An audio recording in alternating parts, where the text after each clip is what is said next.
அனைவருக்கும் வணக்கம். Hi hi. வணக்கம். வணக்கம். இன்னைக்கு வந்து லைவ்ல ஒரு டிஷ் ஒண்ணு கொண்டு வந்திருக்கோம். சரிங்களா?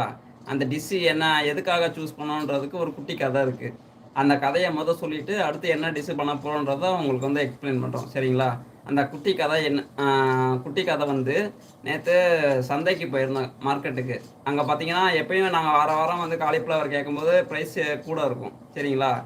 நேத்து போம்போது பிரைஸ் ரொம்ப கம்மியா இருந்துச்சு. மலிவா இருந்துச்சு. சரி, காலிஃப்ளவர் வாங்கிருவோம்னு சொல்லி வாங்கிட்டோம். இப்ப காலிஃப்ளவர் வாங்கிட்டோமே, அந்த காலிஃப்ளவருக்கு என்ன டிஷ் பண்ணா நல்லா இருக்கும்னு சொல்றது நெனச்சோம். அப்ப சப்பாத்தின்றது மேட்சிங்கா இருந்துச்சு. சரிங்களா? அப்ப சப்பாத்தியும் ஆ தாபா ஸ்டைல்ல உள்ள அ கோபி மசாலா. கோபி மசாலா பண்ணலான்னு டிசைட் பண்ணிட்டோம். சரிங்களா? இப்ப நாங்க காலிஃப்ளவர் வாங்கிட்டு வந்தோம்னு சொன்னோம்ல, அந்த காலிஃப்ளவர் உங்களுக்கு ஒரு கேள்வி இருக்கு. சரிங்களா? அதுதான் அந்த தம்ப்நெயில்ல பார்த்திருப்பீங்க சர்ப்ரைஸ்ன்றது. அந்த சர்ப்ரைஸ் என்னன்னா, இப்ப நாங்க இது காலிஃப்ளவர் வாங்கிட்டு வந்திருந்தோம். அந்த காலிஃப்ளவர் நாங்க என்ன விலை கொடுத்து வாங்கிட்டு வந்திருப்போம்ன்றது உங்களுக்கு தெரிஞ்சுச்சுன்னா, நீங்க கமெண்ட்ல சொல்லுங்க. சரிங்களா? அந்த கமெண்ட் யார் கரெக்ட்டா சொல்றீங்களோ, அவங்களுக்கு ரிப்ளை பண்ணுவோம்.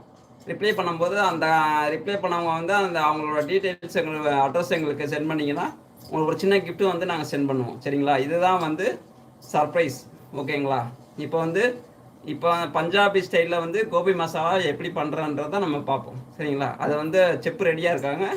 அவங்கள்ட்டயே கேட்டு தெரிஞ்சுக்கலாம் எப்படி பண்ண போறாங்கன்றத. சரிங்களா? ஹாய் ஃப்ரெண்ட்ஸ், எல்லா மிஸ் பாமி சேனலில் நாங்கள் நல்லா இருக்கோம். நீங்களும் நல்லா இருப்பீங்க நம்புகிறோம். ஸோ இன்னைக்கு நார்த் இந்தியன் ஒரு சைட் டிஷ் நான் செய்ய போகிறேன். அதுக்கு பேர் டாபா ஸ்டைல் கோபி மசாலா.